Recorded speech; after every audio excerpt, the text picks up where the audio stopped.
जैसे सबसे पहला चैप्टर है सेट्स जो 11th क्लास का सबसे पहला चैप्टर है, उसका सबसे फर्स्ट टॉपिक है। तो स्टार्ट करते हैं सेट्स को। Set is a well defined collection of object. ये बहुत ही सिंपल चैप्टर है, हर किसी को समझ में आने वाला चैप्टर है, बहुत ही आसान चैप्टर है। स्टार्ट करते हैं इसके डेफिनेशन से कि जैसे set is a collection of well defined object. तो सर हमको तो इससे समझ ही में नहीं आ रहा, set is a well defined collection of object, इसका मतलब क्या हुआ? सर इसको एग्जाम्पल से समझाइए। जैसे example, all Indian cricket player, all 11 Indian cricket player. जैसे अगर मैं इस प्रॉपर स्टेटमेंट का बात करूं, ये स्टेटमेंट है all 11 Indian cricket player of India. तो जैसे मैं इंडिया में कहीं भी चला जाऊं या वर्ल्ड के किसी कोने में और किसी भी आदमी से पूछूं कि बताइए आप कि इंडिया जो इंडियन क्रिकेट टीम है उसके जो भी 11 प्लेयर्स हैं उनका नाम बताइए, तो हर एक आदमी सेम आंसर दे रहा होगा। चाहे मैं उससे पूछूं, चाहे किसी और से पूछूं, चाहे किसी से भी पूछूं, वो सारे के सारे आदमी सेम आंसर दे रहे होंगे, क्योंकि ये तो फिक्स है। ये तो इंडियन क्रिकेट टीम के द्वारा फिक्स किया गया कि हाँ इसी 11 प्लेयर्स को खेलना है। इसी चीज को बोला जाता है वेल डिफाइंड। मतलब एक ऐसा स्टेटमेंट जो हर एक आदमी के हिसाब से सेम आंसर दे रहा हो, एक ऐसा स्टेटमेंट जिसका आंसर हर एक आदमी सेम दे रहा हो।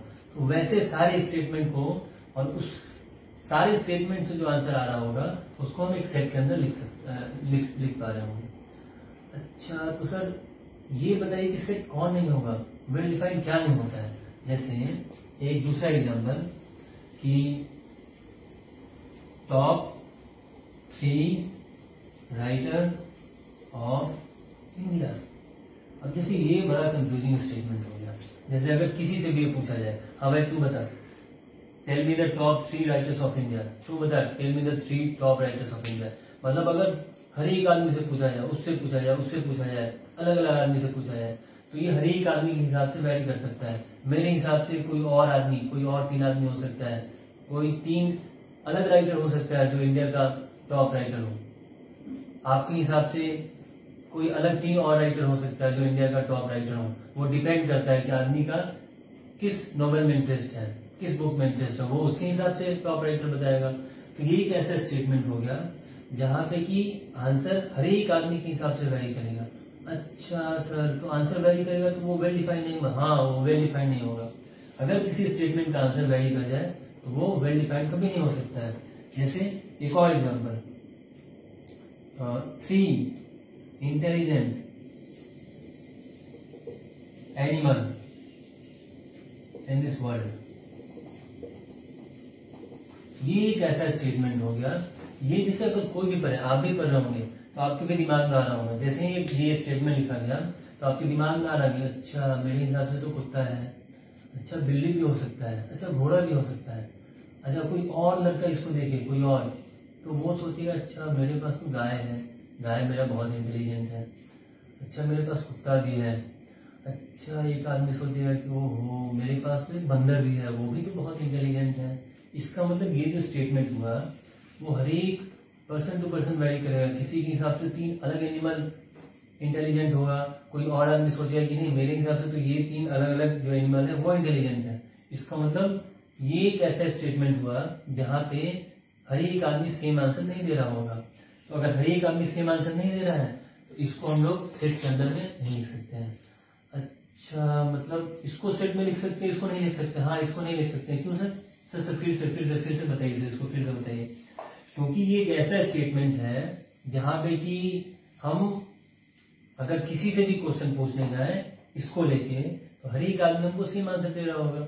लेकिन ये जो ऐसा स्टेटमेंट है जिसका answer person to person vary करेगा, तो जब किसी स्टेटमेंट का answer person to person vary करे then that does not come into the category of set. लेकिन अगर किसी स्टेटमेंट का आंसर फिक्स हो फॉर एवरी पर्सन तब वो सेट के अंदर आता है। क्लियर है? अच्छा नेक्स्ट, अच्छा जैसे ये तो सेट का बात हो गया। अच्छा तो सर इसका और क्वेश्चन कहाँ से मिलेगा? एनसीईआरटी में दिया हुआ है ना, एनसीईआरटी में दिया हुआ है, आर एस अग्रवाल में दिया हुआ है, आर डी अग्रवाल में बहुत सारा क्वेश्चन मिल जाएगा इससे। स्टार्टिंग में ही दिया हुआ है, ऑब्जेक्टिव क्वेश्चन आता है इस पे, तो वहां से आप जाके बना सकते हैं। अच्छा सर एक और चीज बताइए, हम लोग तो हर एक चीज पढ़ते हैं, उसमें हर एक चीज का टाइप्स होता है। अच्छा एक मिनट टाइप्स भी बताया जाएगा इसमें। जैसे उसके पहले कुछ चीज समझ लेना इंपॉर्टेंट है। जैसे ये जो सिंबल है इसको हम लोग बोलते हैं बिलोंग्स टू का साइन है, बिलोंग्स टू का। अच्छा ये सिंबल है फॉर ऑल का। अच्छा सर ये बिलोंग्स टू का साइन है, ये फॉर ऑल का साइन है। अच्छा यूज कैसे करते हैं सर इसको, बिलोंग्स टू का यूज कैसे करते हैं? जैसे कभी मैंने लिख दिया x बिलोंग्स टू n का मतलब नेचुरल नंबर, इसका मतलब जो भी एलिमेंट्स होगा वो नेचुरल नंबर होगा। सर ये समझ में नहीं आ रहा सर, ये क्या आप समझा रहे हैं x belongs to natural number. एक मिनट, इसको समझने के पहले ये दूसरा चीज समझना बहुत जरूरी है। जो नंबर सिस्टम आप लोग 10th में पढ़े हुए हैं, 10th से पहले 9th में ही पढ़ाया गया होगा, फिर 8th में ही पढ़ाया गया होगा। अब उससे एक स्टेप ऊपर आगे करना है। अब जो नंबर सिस्टम होगा उसमें सबसे ऊपर होगा कॉम्प्लेक्स नंबर। अच्छा सर कॉम्प्लेक्स नंबर, ये तो कभी सुना ही हुआ नहीं है। कॉम्प्लेक्स नंबर फर्स्ट टाइम पढ़ा जा रहा है, ये मैं तो फर्स्ट टाइम पढ़ा कॉम्प्लेक्स नंबर को। ये होता है कैसे कॉम्प्लेक्स नंबर? कॉम्प्लेक्स नंबर ऐसा होता है कि इसको हम लोग पहले दो पार्ट में डिवाइड कर देते हैं। रियल नंबर, अच्छा सर रियल नंबर ये तो सुना हुआ सर, 10th क्लास में पहला चैप्टर था रियल नंबर। हाँ वही।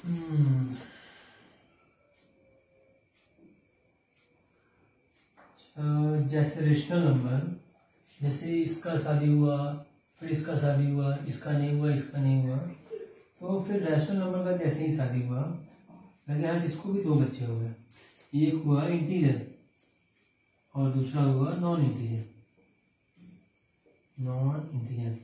सर इसका मतलब जैसे सोनू मोनू, जैसे सुरेश नरेश, जैसे महेश गणेश, वैसे ही इंटीजर नॉन इंटीजर। हाँ वैसे नॉन इंटीजर इंटीजर। अच्छा इंटीजर तो सर ये तो 10th में ही पढ़ा हुआ है। इंटीजर का मतलब जहाँ तक मुझे याद है 0, 1, 2, 3 एंड आगे बहुत आगे तक, वैसे पीछे -1, -2, -3 और पीछे एंड सो ऑन तक जाता है। हाँ ये इंटीजर है। इसका मतलब नॉन इंटीजर वो सारा नंबर होगा जो इन सबके बीच में आया, जैसे 0.1, 0.2, 0.3, ऐसे बहुत सारा नंबर जिसके बाद डेसिमल, जो डेसिमल के फॉर्म में हो वो सारा नॉन इंटीजर, और जो विदाउट डेसिमल हो वो सब इंटीजर कहलाएगा। अच्छा से इसका मतलब जैसे इसका शादी नहीं हुआ, इसका शादी नहीं हुआ, तो वैसे इसका भी शादी नहीं हुआ। नहीं ऐसा नहीं, इसका शादी हुआ और इसका शादी हुआ, और इसका जितना भी टाइप्स है इसको हमारे सिलेबस में नहीं पढ़ना है, क्योंकि ये ऑलरेडी हम लोग 8th क्लास में पढ़ चुके हैं। नॉन इंटीजर में जैसे फ्रैक्शन आएगा, प्रॉपर फ्रैक्शन, इम्प्रॉपर फ्रैक्शन। अच्छा अब इंटीजर का बात करें, इसकी शादी के बाद इसको 3 बच्चे हो गए। पहला होल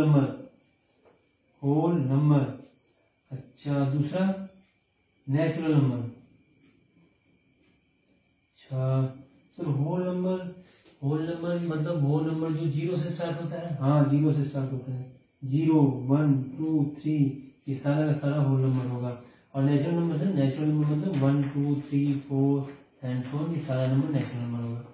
सर इसको क्यू से अगर रिप्रेजेंट करते हैं, इसका मतलब इसको आई से रिप्रेजेंट करते होंगे। हाँ एकदम से आई से ही रिप्रेजेंट करते हैं, लेकिन साथ साथ इसको जेड से भी रिप्रेजेंट किया जाता है। एक मिनट, जेड यहाँ भी जेड वहां भी लिखा हुआ है। हाँ इस दोनों जेड में डिफरेंस है, यहाँ पे जेड पे कट मार्क है और यहाँ पे जेड पे कोई भी कट मार्क नहीं होगा। याद रखना है इंटीजर को मैक्सिमम टाइम बुक में जेड से ही रिप्रेजेंट किया जाता है, तो इसमें कंफ्यूज नहीं होगा। इसका मतलब होल नंबर को W से रिप्रेजेंट करते होंगे और नेचुरल नंबर को N से रिप्रेजेंट करते होंगे। ठीक है, तो ये सारा इसका कैलकुलेशन हो गया। नॉन इंटीजर को किसी से भी रिप्रेजेंट नहीं करना है, मतलब बेसिकली याद क्या रखना है कि जेड मतलब कॉम्प्लेक्स नंबर, R मतलब रियल नंबर, Q मतलब रैशनल नंबर, Q डैश मतलब इरेशनल नंबर, I या जेड का मतलब इंटीजर, और होल नंबर का मतलब W हो गया और नेचुरल नंबर का मतलब N हो गया। एक बहुत इंपॉर्टेंट बात जो इस पूरे सीरीज में याद रखना है कि हम ऊपर से नीचे अगर आते हैं तो ये बोल सकते हैं, सबसे आसान तरीका याद रखने का, अगर कोई पूछे हमसे क्या नेचुरल को रैशनल नंबर बोल सकते हैं, तो हाँ बोल सकते हैं, क्योंकि ये इसका बाप ये और इसका बाप ये है, तो नीचे से ऊपर जा सकते हैं हम, यहाँ से यहाँ जा सकते हैं, यहाँ से यहाँ जा सकते हैं। जैसे हाँ ये रैशनल नंबर कहलाएगा, ये इंटीजर कहलाएगा, इंटीजर रैशनल कहलाएगा। अच्छा ये एक चीज और याद रखना है कि हमको ट्री से भटकना नहीं है। जैसे ये यहाँ से आया, फिर हमको इसमें नहीं चले जाना है, यहाँ से आया, फिर यहाँ से आया, फिर यहाँ से आया। ऐसा नहीं कि होल नंबर को हम इमेजिनरी नंबर बोल देंगे, क्योंकि इसका ब्रांच ही अलग होगा। होल नंबर को इंटीजर बोल सकते हैं, इंटीजर को रैशनल नंबर बोल सकते हैं, होल नंबर को रैशनल नंबर ही बोल सकते हैं, रैशनल नंबर को रियल नंबर ही बोल सकते हैं, और रियल नंबर को कॉम्प्लेक्स नंबर ही बोला जा सकता है। इस तरह से याद रखना है।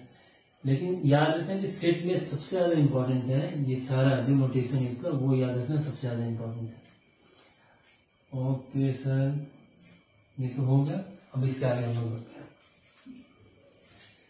सर बहुत अच्छा जा रहे हो, तो इसी तरह बताते रहो, पूरा बताओ सर, पूरा अच्छे से बताओ सर, मजा आ रहा है सर, बताते रहो सर, ऐसे ही बताते रहो। फर्स्ट टाइम तो ऐसे करने को मिला है, पूरा एक्सप्लेन करो सर। अच्छा, जैसे हम लोग हर एक जो भी चीज पढ़ते हैं उसका टाइप होता है, इसका मतलब सेट्स में भी टाइप होता होगा। एग्जैक्टली सेट्स में भी टाइप होता है। तो पहला टाइप, इसके फर्स्ट टाइप रहेगा फाइनाइट सेट। नाम से ही क्लियर होगा, फाइनाइट सेट मतलब ऐसा सेट जिसके अंदर फिक्स नंबर ऑफ एलिमेंट्स हो।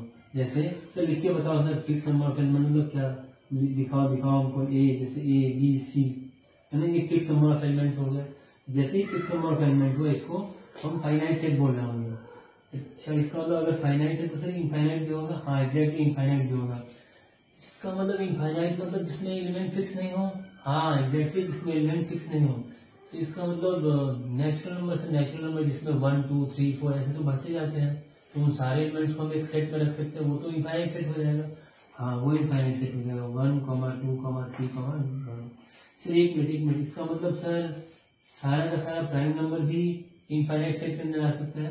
लिख के दिखाओ सर, 2 3 5 7 11 ये सारा का सारा प्राइम नंबर है, ये भी इनफाइनाइट सेट में काउंट हो रहा होगा। ओके, थर्ड नंबर पे नल सेट। नल सेट बोले या वॉइड सेट बोले या एम्प्टी सेट बोले। एक मिनट से एम्प्टी सेट कुछ समझ में आया था, थोड़ा समझ में आया। एम्प्टी सेट, एम्प्टी मतलब सर खाली होता है। हाँ खाली, एक ऐसा सेट जिसमें कोई भी एलिमेंट्स नहीं हो, उसको एम्प्टी सेट बोल रहे होंगे। सर तो इसको ऐसे दिखाते हैं, इसको ऐसे दिखाते हैं, तो इसको दिखाने का तरीका ऐसे, और सर बीच में क्या लिखने का? कुछ नहीं, एम्प्टी मतलब कुछ लिखना ही नहीं इसमें। इसका मतलब इसको ऐसे लिख के छोड़ देंगे। एक मिनट से मान लो हम ऐसे लिख के छोड़ देते हैं, और इसमें कोई ऐसे भाग गया तो नहीं, कैसे भाग जाएगा? ये तो मेंशन क्यों नहीं कि एम्प्टी सेट है। जब एम्प्टी होंगे तो वो इसको कुछ लिख ही नहीं सकता है, उसमें जाएगा ही नहीं। अच्छा, सिर्फ ऐसे ही दिखाया जाता है इसको? नहीं, एक और तरीका है इसको ऐसे दिखाने का, 5। तो 5 से भी दिखाते हैं इसको। ओके, इसका मतलब फर्स्ट नंबर पे फाइनाइट हुआ, सेकेंड नंबर पे इनफाइनाइट हुआ, थर्ड नंबर पे नल सेट हुआ, और फोर्थ नंबर जो कि बहुत काम का है जिसको इक्वल सेट बोलते हैं। सर इक्वल सेट तो बहुत आसान है, इसको तो कोई भी बता सकता है। इक्वल सेट वैसा सेट जो कि इक्वल हो, बराबर हो। नहीं, अच्छे से समझना है इसको, पूरे एग्जैक्टली अच्छे से समझना है। इक्वल सेट जैसे एग्जाम्पल के थ्रू 1 2 3 लिखा हुआ है, और बी में लिखा हुआ है 1 3 2 लिखा हुआ है। सर ये दोनों तो एक ही बात हो रही है, 1 2 3 लिखा हुआ है, यहाँ पे भी 1 2 3 लिखा हुआ है, बस आगे पीछे लिखा हुआ है। हाँ, सेट में हम लोग ऐसे लिख सकते हैं, सेट्स में ये अलाउ है, हम एक ही एलिमेंट्स को, जैसे सेट के अंदर कोई भी एलिमेंट लिखा हुआ है उसको हम लोग आगे पीछे कर सकते हैं, उससे सेट पे कोई इफेक्ट नहीं पड़ता है। तो सर इसका इक्वल सेट से क्या मतलब है? इक्वल सेट से मतलब है ना, यहाँ पे 1 2 3 लिखा हुआ है, यहाँ पे 1 2 3 लिखा हुआ है, तो 2 sets are said to be equal sets when the number of elements in sets are equal and also each set in the first set is exactly equal to the each element in the second set। मतलब हर एक element जो first set में हमको दिख रहा हो वो सारा का सारा एलिमेंट एग्जैक्टली हमको सेकंड सेट में भी दिखना चाहिए। एक मिनट समझ में नहीं आया फिर से बताओ, अच्छे समझाओ सर। देखो इसमें एक ए सेट हम लोग अपने से लें जिसके अंदर 1 2 3 लिखा हुआ है, और एक दूसरा सेट लिया हुआ है बी जिसके अंदर 1 2 3 लिखा हुआ है। इसमें भी नंबर ऑफ एलिमेंट्स दिया है, इसमें भी नंबर ऑफ एलिमेंट्स दिया है। अच्छा, इसमें जो एलिमेंट आया वो सब सेम टू सेम इसमें भी दिख रहा है, बस आगे पीछे है। आगे पीछे होने से सेट पे कोई इफेक्ट नहीं पड़ता है। इसका मतलब ये दोनों सेट आपस में बराबर हुआ, और हम बोल सकते हैं कि यहाँ ए इक्वल टू बी होगा। अच्छा, ए इक्वल टू बी होगा। और पांचवें नंबर पे सर, पांचवें नंबर पे होगा इक्विवेलेंट सेट। इक्विवेलेंट सेट अच्छा, इक्विवेलेंट मतलब जैसे कॉन्ग्रुएंट होता है, कॉन्ग्रुएंट मतलब बराबर होता है, और सिमिलर होता है मतलब लगभग एक जैसा, देखने में एक जैसा हो। देखने में एक जैसा हो तो सिमिलर बोलते थे, और एग्जैक्टली इक्वल होता था तो कॉन्ग्रुएंट बोलते थे। सेम कंसेप्ट यहाँ पे भी अप्लाई होता है। अगर नंबर ऑफ एलिमेंट भी सेम हो और हर एक एलिमेंट भी सेम हो तो तब तो इक्वल सेट बोल रहा हूँ। लेकिन जैसे ए इक्वल में 1, 2, 3 लिखा हुआ है और बी इक्वल में ए, बी, सी लिखा हुआ है। यहाँ पे नंबर ऑफ एलिमेंट्स 3 है, यहाँ पे भी नंबर ऑफ एलिमेंट्स 3 है, लेकिन जो एलिमेंट्स इसमें है वो एलिमेंट्स इसमें नहीं है। यहाँ पे 1, 2, 3 लिखा हुआ है, लेकिन यहाँ पे ABC लिखा हुआ है। तो when the number of elements in two sets are same but exactly same elements are not same, exactly each elements are not same in both sets। अगर दो सेट्स में नंबर ऑफ एलिमेंट सेम हो और उसका हर एक element same नहीं हो, हर एक मतलब कोई भी एक एलिमेंट भी अगर वैरी कर गया तो हम बोले कि ये दोनों इक्विवेलेंट है, मतलब A is equivalent to B। I hope सबको क्लियर हो रहा होगा। इक्वल सेट और इक्विवेलेंट सेट में डिफरेंस समझ में आया होगा। अच्छा, इसका मतलब कोई भी दो इक्विवेलेंट सेट है उसको हम इक्वल सेट नहीं बोल सकते हैं, लेकिन अगर कोई दो इक्वल सेट है तो उसको इक्विवेलेंट बोल सकते हैं। इस दोनों को इक्वल तो बोल ही सकते हैं, साथ साथ इसको इक्विवेलेंट भी बोल सकते हैं। इक्विवेलेंट क्यों बोल सकते हैं? क्योंकि इसमें भी 3 एलिमेंट्स है, इसमें भी 3 एलिमेंट्स है। एक मिनट अगर ए के अंदर राम, श्याम और मोहन लिखा हुआ है और बी के अंदर सोनू, मोनू और राम ये लिखा हुआ है, तो क्या दोनों इक्विवेलेंट सेट हो सकता है? हाँ, हो सकता है, क्योंकि इसमें भी 3 नंबर ऑफ एलिमेंट्स है और इसमें भी 3 नंबर ऑफ एलिमेंट्स है। दोनों का नंबर ऑफ एलिमेंट सेम है तो दोनों सेट्स को हम इक्विवेलेंट सेट बोल सकते हैं। ओके सर, 6 नंबर पे, अच्छा 6 नंबर पे सिंगलटन सेट जैसे यहाँ पे है ना, ये जैसे क्वेश्चन आया था ना, इसमें सर 1 घुसा दे तो क्या होगा? एग्जैक्टली अगर 1 घुसा दिया जाए, 1 इंसर्ट कर दिया जाए किसी सेट के अंदर जब सिर्फ सिंगल एलिमेंट आ रहा होता है तो वैसे सेट को सिंगलटन सेट बोल जाते हैं।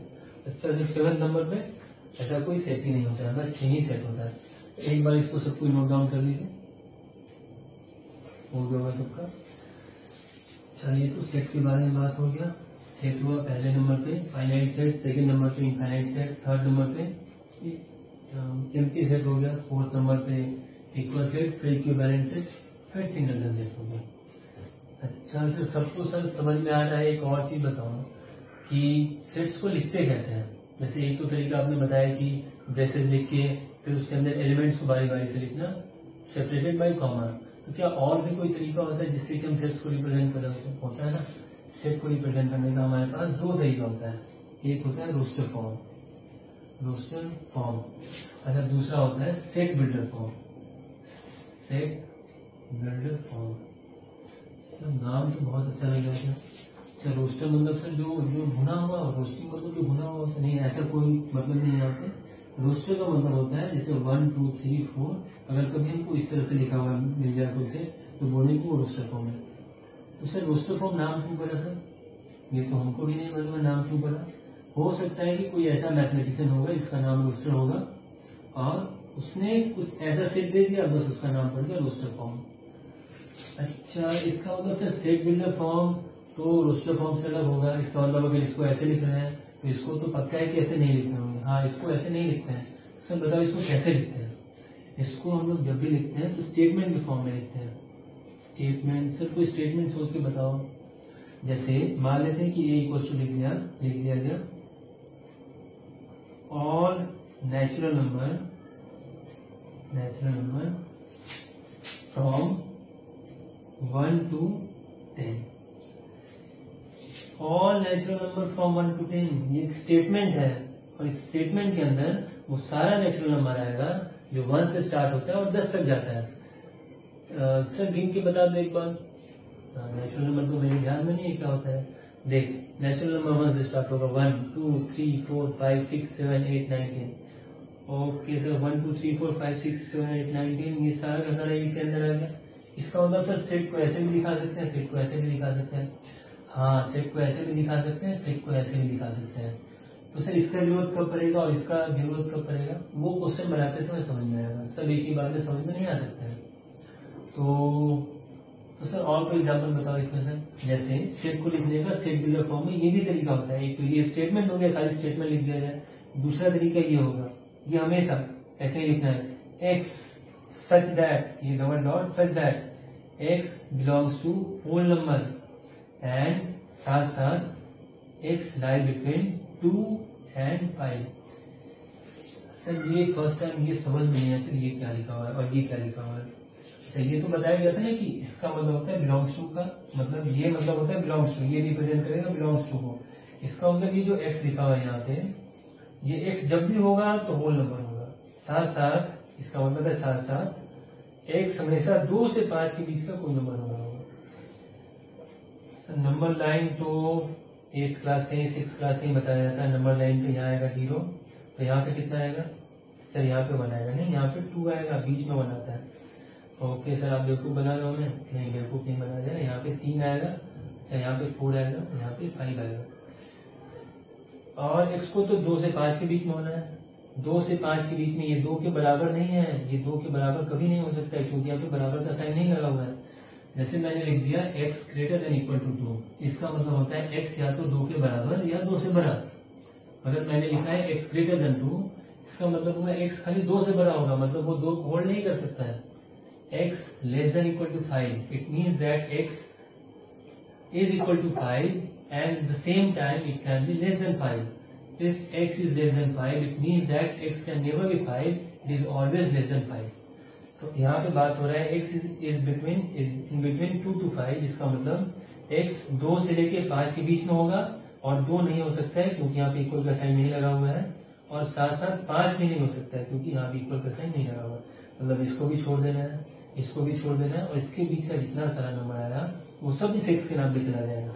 लेकिन साथ साथ ये रोकेगा, रुक 1 मिनट, मुझे तो होल नंबर होना है और इसके हिसाब से इसको 2 से 5 के बीच का सारा नंबर आना है। इसका मतलब दोनों में लड़ाई होगा। तो दोनों का लड़ाई खत्म कैसे होगा, जहां पे दोनों राजी हो जाए एक साथ। तो ये बोल रहा है कि मेरे को होल नंबर होना है और ये बोल रहा है कि मुझे तो 2 से 5 के बीच में रहना है। इसका मतलब अगर 3 और 4 ये 2 नंबर मिल जाए तो 3 4 पे ये भी खुश हो जाएगा और 3 4 पे ये भी खुश हो जाएगा। इसका मतलब अगर किसी चीज को अगर मुझे रोस्टेड फॉर्म में लिखना है, then I would write only 3 and 4। I think सबको क्लियर हो रहा होगा 3 और 4। जैसे और एग्जाम्पल, क्योंकि हो सकता है एग्जाम्पल से बहुत लोग को क्लियर ना हो, और एग्जाम्पल यहाँ पे पुट कर देते हैं। x equals to a equals to x such that x is the element of, मान लिया जाए यहाँ पे x is the element of integer and x belongs to या x less than equal to 2। इस तरह से कोई क्वेश्चन हो जाए तो ये समझ में आ जाना चाहिए कि जब ब्रेसेस लगा हुआ है और इस फॉर्म में लिखा हुआ है तो ये हमेशा सेट बिल्डर फॉर्म में लिखा हुआ है। अच्छा, इसको अगर हमको रोस्टर फॉर्म में चेंज करना है, तो अगर रोस्टर फॉर्म में चेंज करना है तो पहले समझना अच्छे से, धीरे धीरे समझना है। यहाँ पे 2 मान लेते हैं, x लेस देन 2 लिखा हुआ है तो यहाँ पे 2 बना दिए नंबर लाइन पे, और क्योंकि x 2 से छोटा है, छोटा मतलब स्प्रिंग इधर की तरफ दौड़ेगा और कहाँ तक दौड़ेगा, 2 से छोटा पीछे इनफाइनाइट तक। और क्योंकि x यहाँ पे इक्वल का साइन नहीं लगा हुआ मतलब x 2 हो सकता है मतलब यहाँ पे हमको डार्क बॉल बना लेना है, ठीक है। और ये इसके हिसाब से ये हुआ, लेकिन इसके हिसाब से क्या होगा, x जब भी होगा तो इंटीजर ही हो रहा होगा। तो 2 से छोटा 2 तो होगा इंटीजर, 2 से छोटा इंटीजर कौन हो रहा होगा 1, 2 से छोटा इंटीजर 0, -1, फिर -2 एंड ऐसे फॉर्म। इसका मतलब जब इस सेट बिल्डर फॉर्म को हमको स्टेट रोस्टर फॉर्म में लिखना हो तो यहाँ पे हम लिख रहे होंगे 2, 1, 0, -1, -2 एंड सो ऑन, पीछे जहां तक बढ़ते चलेंगे, बस डॉट डॉट करके इसको ऐसे छोड़ देना। आई होप सबको क्लियर हो रहा होगा कि सेट बिल्डर फॉर्म में किसी सेट को कैसे लिखते हैं, रोस्टर फॉर्म में कैसे लिखा जाता है। हालांकि सबसे ज्यादा यूज में आता है रोस्टर फॉर्म, लगभग जगह पे इसी का यूज आएगा, लेकिन बहुत सारी जगह पे ऐसे भी लिखा होता है तो इसको हमको ब्रेक करके ऐसे लिखना पड़ता है।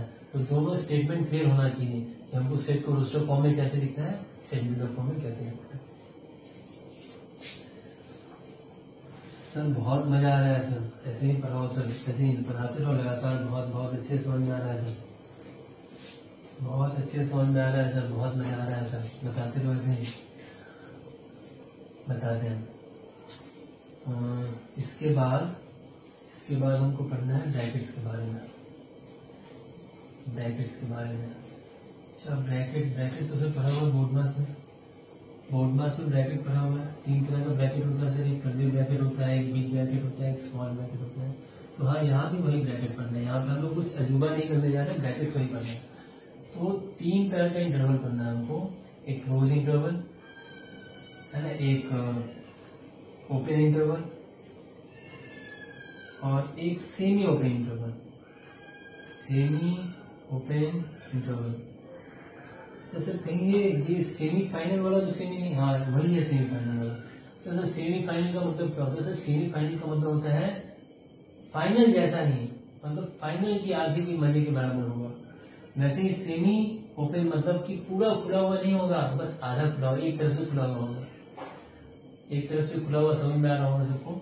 तो क्लोज इंटरवल का मतलब हो गया जैसे अगर 2 से 5 के बीच का सारा वैल्यू हमको कंसीडर करना है और साथ साथ 2 और 5 को भी लेना है, तो हम यहाँ पे बोल रहे होंगे कि क्लोज इंटरवल की तरह ट्रीट हो रहा होगा। सर ये समझ में नहीं आ रहा, सर आप क्या बता रहे हो, कुछ भी समझ में नहीं आ रहा, फालतू बता रहे हो, चाहता हूँ इसको हटाओ, नहीं समझ में आया। क्लोज इंटरवल का मतलब होता है बिग ब्रैकेट ऐसे। अच्छा सर क्लोज इंटरवल मतलब बिग ब्रैकेट, तो ओपन इंटरवल मतलब small bracket, exactly right. Open interval मतलब स्मॉल ब्रैकेट। अच्छा सर मान लेते हैं कि यहाँ 2,5 लिख दिया गया और यहाँ भी 2,5 लिख देते हैं, ऐसे तो लिख ही सकते हैं ना सर, ऐसे लिख सकते हैं, ब्रैकेट लिखा है तो कुछ ना कुछ तो होगा उसमें। अगर 2,5 लिख दिया जाए इसमें, तो इसका ये मतलब होता है कि जो x होगा वो 2 से 5 के बीच में जा रहा होगा। और चूंकि 2 पे क्लोज इंटरवल लगा हुआ है, जब भी क्लोज इंटरवल का बात होगा तो हमको बिग ब्रैकेट का यूज करना है, ओपन इंटरवल का बात होगा तो स्मॉल ब्रैकेट का यूज करना है, और सेमी ओपन होगा तो इसको आगे बताया जाएगा। तो क्लोज इंटरवल का मतलब हुआ कि हमको 2 को भी कंसीडर करना है सोल्यूशन में और 5 को भी कंसीडर करना है सोल्यूशन में। अच्छा सर ओपन इंटरवल का मतलब क्या होगा? ओपन इंटरवल का मतलब हुआ x 2 से लेके 5 के बीच में कोई नंबर आ रहा होगा। सर यहाँ पे आप 2 को कंसीडर कर रहे थे, यहाँ पे ओपन को, यहाँ पे 5 को भी कंसीडर कर रहे थे, यहाँ पे नहीं करिए क्या? नहीं, यहाँ पे नहीं करना है क्योंकि यहाँ पे ओपन का बात हो रहा है, मतलब जो एंड पॉइंट का वैल्यू उसको हमको छोड़ देना है। अच्छा सर छोड़ते कैसे हैं? छोड़ने का क्या तरीका है? छोड़ने का यही तरीका है कि हमको 2 पे इक्वल का साइन ही लगाना है, या 5 पे भी इक्वल का साइन लगाना है। 1 मिनट। सेमी ओपन का मतलब हुआ आधा खुला आधा बंद, इसका मतलब एक तरफ से क्लोज होगा एक तरफ से ओपन होगा। अगर यहाँ पे 2,5 लिख दिया जाए, इसका मतलब ये हुआ x, क्योंकि यहाँ पे क्लोज लगा हुआ है तो यहाँ पे इक्वल का साइन लगाना है। अच्छा यहाँ पे 5 लगा हुआ है तो 5 पे ओपन का साइन लगा देना, यहाँ पे इक्वल का साइन लगाए नहीं।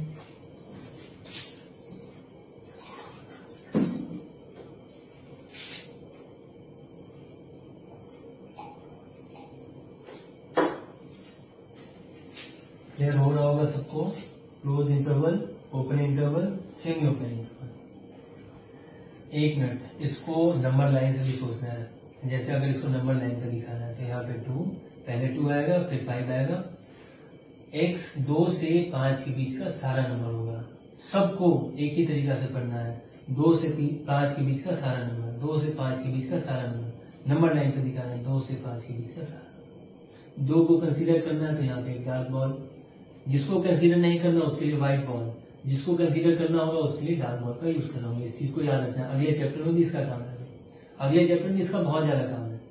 अच्छा क्योंकि 5 को भी कंसीडर करना है तो इस पे भी डार्क बॉल रहेगा, तो इसका मतलब यहाँ पे भी तो 2 से 5 लिखा रहा होगा, हाँ यहाँ पे भी 2 से 5 लिखाएगा। और चूंकि 2 पे इक्वल का साइन नहीं है तो यहाँ पे हमको व्हाइट बॉल लगाना है, 5 पे भी इक्वल का साइन नहीं है तो यहाँ पे भी हमको व्हाइट बॉल लगाना है, और इसके बीच का सारा वैल्यू। उसी तरह से यहाँ भी 2 से 5 होगा ओपन इंटरवल, सेमी ओपन के लिए। तो यहाँ पे तो सर इक्वल का साइन लगा हुआ तो लगा दें, यहाँ पे डार्क बॉल लगा दें, यहाँ पे नहीं लगा हुआ तो यहाँ पे ये व्हाइट बॉल लगा दें, और 2 से 5 के बीच का सारा वैल्यू यहाँ भी कंसीडर हो जाएगा। 1 मिनट तक सेमी ओपन मतलब इधर क्लोज इधर ओपन। तो अगर मेरा मन करता है कि इधर ही क्लोज कर इधर ओपन कर दे तो कोई दिक्कत है क्या सर? नहीं, इसमें कोई दिक्कत नहीं है। जैसे क्वेश्चन के हिसाब से ऐसे भी लिख सकते हैं, कभी क्वेश्चन में ऐसे भी लिख सकते हैं, कभी क्वेश्चन में ऐसे लिखा हुआ तो इसका मतलब ये समझना है कि यहाँ पे 2 है यहाँ पे 5 है, और क्योंकि 5 पे क्लोज लगा ना, बड़ी ब्रैकेट मतलब क्लोज, तो यहाँ पे डार्क बॉल, और 2 पे ओपन ब्रैकेट है तो यहाँ पे व्हाइट बॉल, और 2 से 5 के बीच का सारा। बहुत मजा आ रहा है सर, बहुत मजा आ रहा है, ये नया चीज बहुत मजा आ रहा है इसमें सर। और ऐसा कुछ और कुछ क्वेश्चन कराओ तब जाके और मजा आ रहा होगा। ये मजा देंगे यहाँ पे, आओ आप मजा देंगे यहाँ पे। जैसे यहाँ पे मान लेते हैं कि x लिखा हुआ है 3 3 से 9 के बीच में है। इसको अगर नंबर लाइन पे दिखाना है आपको, नंबर लाइन पे दिखाने का तरीका क्या होगा, यहाँ पे 3, यहाँ पे 9। अच्छा यहाँ पे चूंकि इक्वल का साइन लगा हुआ है तो यहाँ पे डार्क बॉल लगाना है, और यहाँ पे इक्वल का साइन नहीं लगा हुआ है तो यहाँ पे व्हाइट बॉल लगाना है। और x 3 से 9 के बीच का सारा नंबर होगा। ओके सर, बहुत बहुत मजा आ रहा है सर। तो आगे बताओ सर, ये बहुत हो गया, अब इसके आगे बताओ। एक भी चीज को ज्यादा नहीं बताओ, नहीं तो बोरिंग हो जाएगा।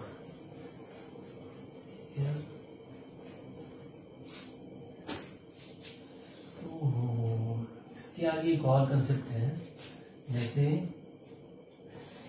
एक नया कंसेप्ट है, न्यू कंसेप्ट। यहाँ पे न्यू कंसेप्ट में क्या है, हमको 3 तरह का चीज पढ़ना है इसमें।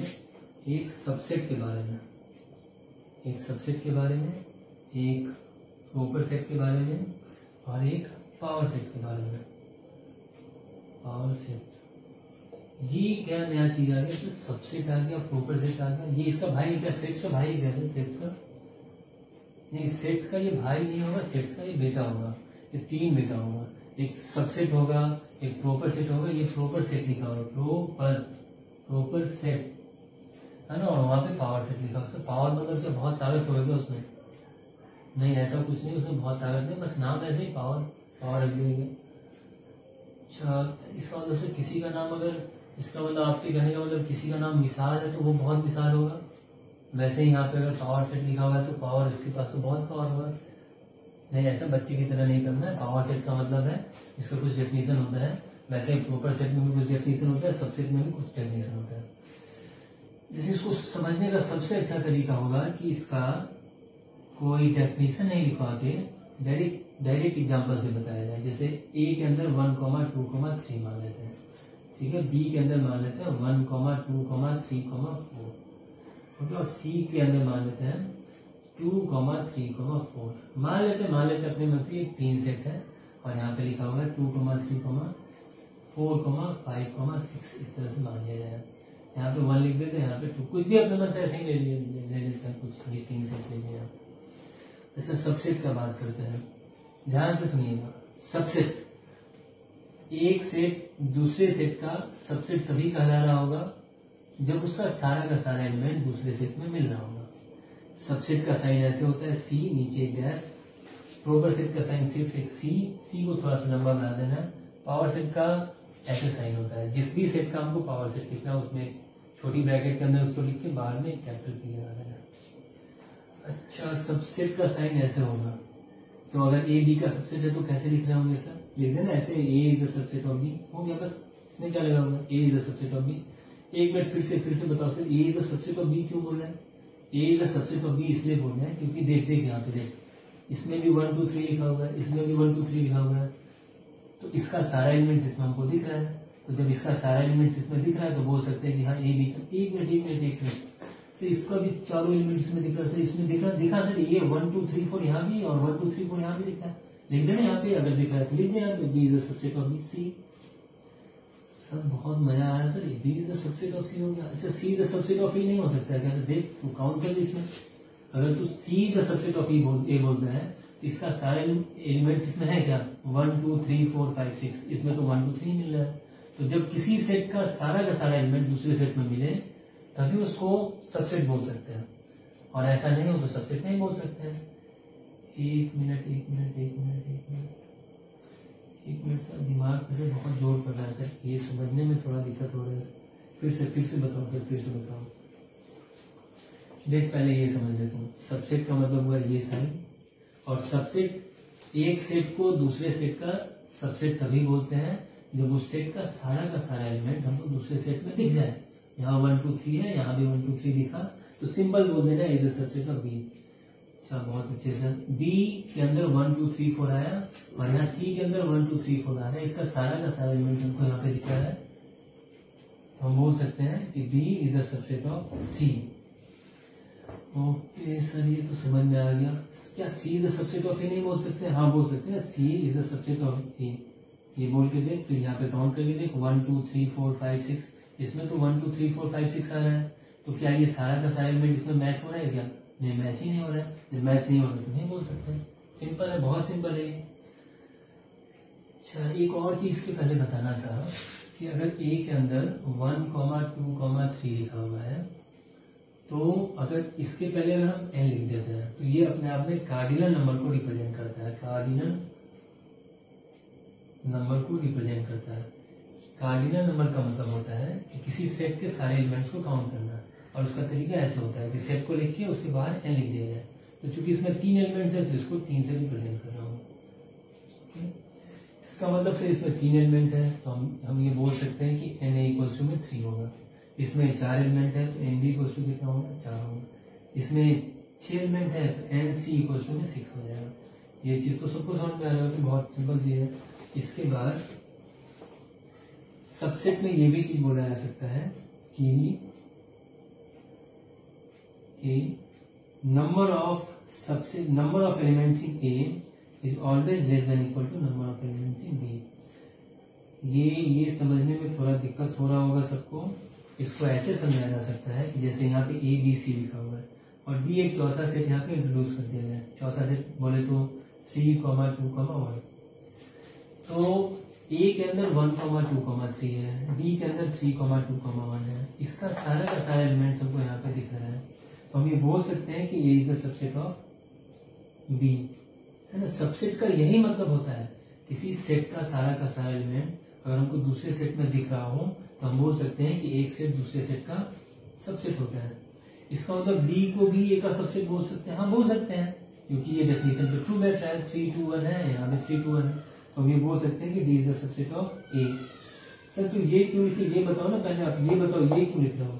ये लिखने का ये कारण है, बहुत इंपॉर्टेंट चीज है कि अगर किसी सेट को दूसरे सेट का सबसेट बोल रहे हैं तो ये हमेशा ऐसा ही हो रहा होगा कि वो जो सेट दूसरे सेट का सबसेट है उसका नंबर ऑफ एलिमेंट्स या तो उस सेट के बराबर हो रहा होगा या उसका नंबर ऑफ एलिमेंट दूसरे सेट के एलिमेंट से कम हो रहा होगा। जैसे इस केस में देख लो, ए का नंबर ऑफ एलिमेंट्स 3 है, इसका नंबर ऑफ एलिमेंट्स 4 है, इसका नंबर ऑफ एलिमेंट्स इसके नंबर ऑफ एलिमेंट से कम हो गया। लेकिन अगर ये इसका सबसेट है तो इस दोनों का एलिमेंट्स बराबर है। तो ये याद रखना बहुत important. In case of subset number of element in the first set can be less than और equal to the number of elements of the second set. इस चीज को याद रखना है। और एक और इम्पोर्टेंट चीज इसको आगे बता रहे होंगे, नंबर ऑफ सबसेट का फॉर्मूला ना, नंबर ऑफ सबसेट का फॉर्मूला याद रखना है 2n। बहुत इंपॉर्टेंट है, बहुत ज्यादा इंपॉर्टेंट है। बोर्ड में लगभग हर एक साल इस पे क्वेश्चन बनता है, इस चीज को याद रखना, इसको बता रहे होंगे आगे। अच्छा, प्रोपर सेट का मतलब क्या होता है। प्रोपर सेट का साइन तो समझ में आ गया होगा, ऐसे होता है प्रोपर सेट का साइन, बस एक सी से रिप्रेजेंट कर रहे होते हैं। बहुत ही क्लोज होता है दोनों एक दूसरे के। जैसे अगर इसी एग्जाम्पल से दिखाया जाए, ए को हम बी का प्रोपर सबसेट बोल सकते हैं। A can be said as proper subset of B. तो सबसेट के लिए था कि एलिमेंट सेम मैच होना चाहिए, और प्रोपर सबसेट के लिए क्या डेफिनेशन है, किसी एक सेट का सारा एलिमेंट। अगर देखिए ये बहुत इंपॉर्टेंट है कि जो भी स्टूडेंट पढ़ रहे हैं इसको देख के तो अपने पास एक कॉपी और पेन जरूर रखिए कि जो भी चीज यहाँ पे हम बोल रहे हैं वो आप कॉपी पे अपने हिसाब से नोट्स बनाइए। जो यहाँ पे मेरे थ्रू बोला जा रहा है हमेशा वही इंपॉर्टेंट है, ये मान के नहीं चलना। आपको बुक भी पढ़ना है, बुक से भी देख के आपको सीखना है, ठीक है। तो प्रोपर सेट का मतलब हुआ कि अगर किसी सेट का सारा एलिमेंट दूसरे सेट में दिखे, साथ साथ उस सेट में कुछ और भी एलिमेंट्स होना चाहिए, कुछ और होना चाहिए। जैसे यहाँ पे 1, 2, 3 है, यहाँ 1, 2, 3 है, साथ साथ 4 भी दिख रहा है, तो इससे एक्स्ट्रा एलिमेंट इसमें होगा और इसका सारा का सारा एलिमेंट इसमें आ गया, तो हम बोल सकते हैं कि A is the proper subset of B. इसका मतलब ये हुआ कि number of elements in A is always less than number of elements in B. याद रखना, ये बहुत इंपॉर्टेंट चीज है। दोनों में ये डिफरेंस है कि जो ए में नंबर ऑफ एलिमेंट्स होगा वो कम या बराबर होगा बी के नंबर ऑफ एलिमेंट से, ये सबसेट के केस में, लेकिन प्रोपर सेट के केस में हमेशा लेस होना होगा। एक चीज और यहाँ पे ध्यान देना है, हालांकि ये कोई यूज का नहीं है, यहाँ पे ये तो यूज का है, लेकिन ये जो बताने जा रहे हैं लगभग कोई यूज का नहीं है। अगर ए बी का प्रोपर सेट है तो बी को ए का सबसेट बोल रहा होता है। ये इसको लिख देते हैं आप, B is superset of A, और यहाँ पे A is the proper set of B. ये क्लियर हो गया होगा सबको। पावर सेट को ऐसे रिप्रेजेंट करते हैं। पावर सेट के लिए पहले इसको बताना पड़ेगा कि नंबर ऑफ सेट्स को कैसे लिखा जाता है। पहले आप लोग इसको नोट कर लीजिए, उसके बाद आगे